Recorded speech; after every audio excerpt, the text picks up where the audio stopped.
Hey, we're at Huntsville Ham Fest here at Armoloq. We got Ryan here to tell us all about all kinds of stuff. It's amazing to see how much they've grown in the last couple of years. So take it away, Ryan. Okay, well, if you've been following the product, you know, we started off with just a couple of them.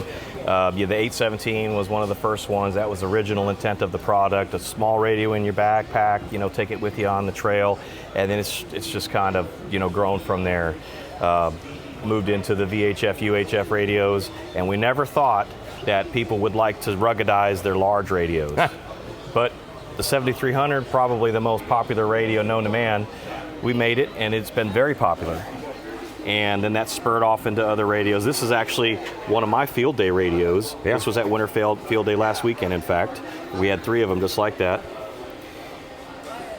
But that spurred off into other radios, and when we were at Huntsville, the #1 requested radio was the FTDX10, and it's right here. How do you like them apples? And that's a brand new product. We're launching it here at Orlando, and this will be live on the website very soon. Okay. And you've got 710. You got what? Geez, 5, 6, 8, 7 HF, 6 or Yep, the 10, 710, the 991. Nope. And no matter what your flavor there. Well, real quick funny story about this radio. This came to me from my CW Elmer. Okay. And because he has 2 of everything. And I said, Roger, you know, I need a 991 for a demo. So he brings it over. It's brand new. It has the you know, the sticky on the screen still. Yeah. And the multifunction knob was broke off. And I say, how in the heck did you do that? You've never used it. He says, So the knob didn't have it in an Armoloq. Yeah, he didn't have it in an Armoloq. Right? That's exactly right. Well, the knob was $35 from Yaesu, but then you got to get the control head off, and there's 5 little ribbon cables you got to be very careful with, and then be brave enough to take a soldering iron to the circuit board, which I am. But the whole time I'm thinking this cage retails for $195. That repair was certainly worth $195. Oh yeah. And there's the 891. Yeah. I just bought that yesterday. Yeah, one of our most popular POTA radios. And one of my favorite mods on that is relocating the microphone mount because it's under the control head, and it just kind of gets in my crawl a little bit that I gotta take the control head off to move it. So we relocate it to the side for you. And we got to show the kids. We missed a radio. Oh yeah, we did. The 705.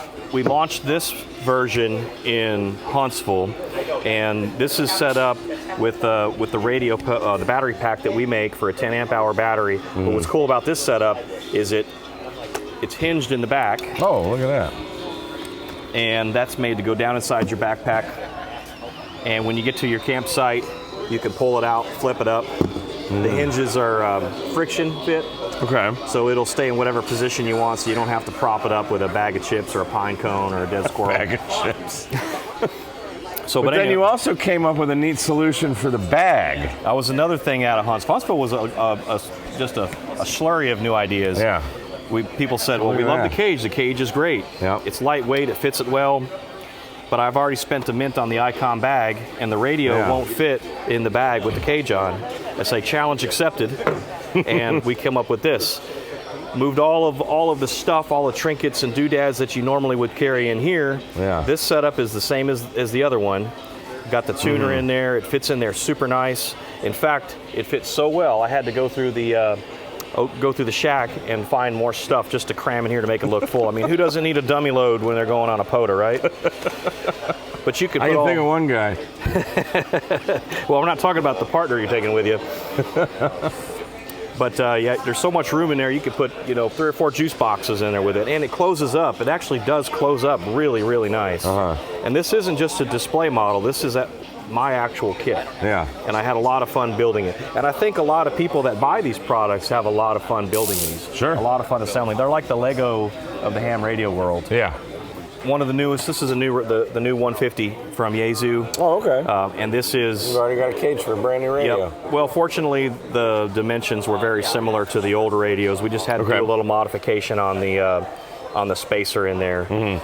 But something we're toying with, and we've talked to customers about, is a way to protect the head on these radios with the remote head capabilities. And this is one of our kind of toy radios. This has lots of trial and error stuff, covered up, maybe take place of the snag points, and then of course the remote head option, something we're working on, is to be able to remote mount this in your vehicle or on the table if you're doing, backpacking or POTA or soda or whatever. Yeah. And this particular one is magnetic, so That is slick.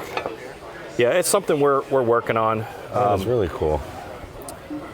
But a lot of these products come out of just trial and error and things that we play with, Yeah. and things that guys like yourself play with, and things like your viewers play with. Yeah, any suggestions that we get from you guys and from your viewers, we take those seriously, and that's something that if we get a lot of people asking about it, like the FTDX10, for example, Yeah. it's something that we may come out with. And what are these other radios? Well, You've got like every VHF radio on the market here. Well, I've got a few, and this is one of my favorite ones. This is the 2980, the Yaesu. It's just a great little radio. It's built like a miniature tank. Oh yeah, look at Yeah. that. It's all heat sink there. It's 80 watts of VHF fun. Yeah. Oh, this is DMR radio? this is a Oh, there's the this is 818. this is a interesting story. This last year at Winter Field Day, my partner out there had LMR hooked to the front of this 817 because that was a great idea. And unloading it or trying to roll out the coax, and we hear the dreaded sound, and we turn around and the radio is laying on the concrete. Ruh-roh. And that's all the damage it took. Oh, look at that. I'm gonna zoom in on that. Yeah. And No big damage, no big deal. Had it not have done that, it probably would have broke that knob smooth off. Oh, for sure. But we didn't do it just once. No, we couldn't drop it just once. We had to drop it twice on the concrete. There's the second knock. And then we had to drop it a third time. And we didn't do that on purpose. It was... Hey, you're out in the field, stuff happens. But that's why we put protection on our radio. Yeah, and it's something that I tell people. They say, well, I don't do a lot of really in-depth POTA stuff. I just on the park bench with my radio. Yeah. And say, well, that's true. It's good. But a wild squirrel goes running by and snags your coax, and I don't mean the four-legged kind of squirrel. You just lost your radio. Yep. So Well, what are these made of? 50-52 aluminum, Okay. laser cut, mandrel bent, powder coated. Powder coat, okay. Cool. And how do we find you? Armoloq.com, or come There to you the go. Orlando Ham Fest, close at 1. Yep. Cool. Thanks, man. Appreciate it. All right.